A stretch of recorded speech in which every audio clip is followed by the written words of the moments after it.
खुद का कमरा इतना बड़ा, ये मेरा रूम है। और कई कई माताएं कहती है अभी मेरे बेटे की शादी होने वाली है, ये बहू का रूम है। अच्छा, और भगवान का छोटा सा, उसी में ठाकुर जी बैठे।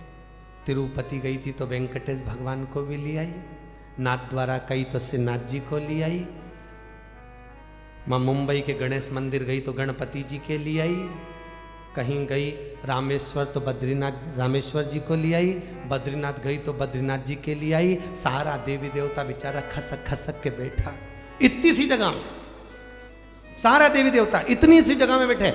कहीं गणेश जी छोटी सी मूर्ति वो भी खसक है। और गई तीर्थ करने तो वहां से और ले आई। तुम देखना कई मंदिरों में ढेर लग रहे हैं देवी देवता, ढेर इतने सारे, सब देवता हम खसक खसक के खसको रे। बद्रीनाथ गई अभी लेके आएगी, चलो खसको।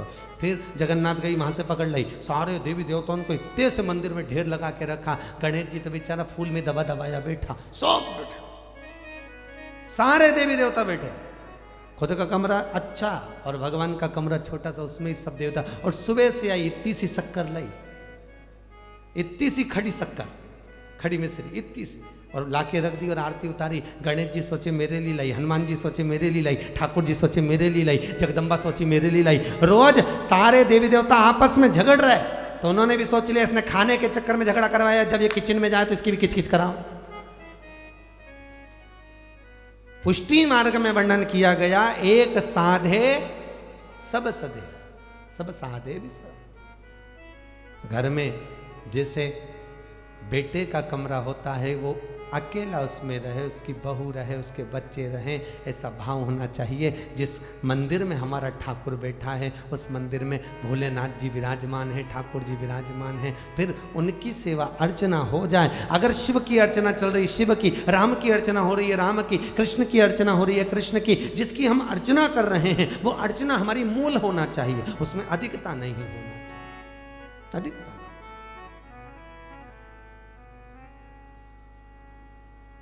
बहुत सारा इकट्ठा कर लिया और सेवा नहीं बनी तो किस काम की। कई कई माताएं बहुत सेवा बढ़ा लेती हैं, सुबह सुबह से उठेंगी, गीता जी भी पढ़ लेंगी, राम रक्षा स्तोत्र भी पढ़ लेगी, हनुमान चालीसा भी पढ़ लेगी, शाम चालीसा भी पढ़ लेगी, ये स्तुति भी पढ़ लेगी, वो स्तुति भी पढ़ लेगी, और जिस पंडित ने जो बताया वो पढ़ लेगी। सारी स्तुतियां सुबह से लेके बैठेगी तो 2 घंटा बस स्तुति स्तुति स्तुति चलती रहेगी। ये तो उसी में का हाल हो गया जैसे पेट दुखा या सिर दुखा, सिर दुखा तो कॉम्बी फिल्म भी खा ली, एनासिन भी खा ली, डिस्प्रिन भी खा ली, सारी टेबलेट एक साथ खा ली। अब टेबलेट तो खा ली, सिर तो बंद हो गया, पर बाद में रिएक्शन कर गई, करी कि नहीं करी। उसी तरह जो हम पाठ कर रहे हैं उस पाठ में भी प्रथमता होना चाहिए कि हम कौन सा पाठ करें और कौन सा नहीं करें, कौन से पाठ के साथ कौन सा पाठ रिएक्शन कर रहा है, ये भी देखना पड़ता है।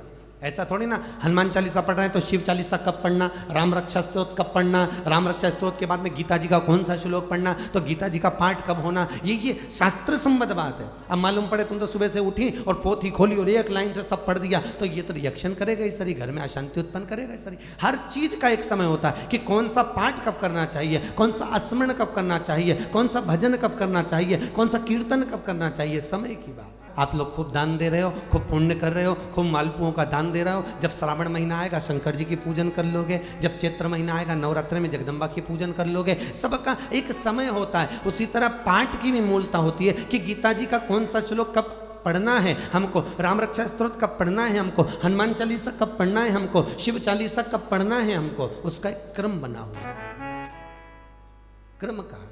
राम रक्षा स्तोत्र पढ़ रहे हो तो हनुमान चालीसा बाद में पढ़िए, शिव चालीसा पढ़ रहे हो तो हनुमान चालीसा पहले पढ़िए, सबका क्रम कहा गया। दिशा टीवी पर प्रसारण संबंधी जानकारी के लिए संपर्क करें 9560797788 9560797722 8130969977। धर्म संस्कार से जुड़ी अन्य जानकारी के लिए हमारे चैनल को सब्सक्राइब करना ना भूलें।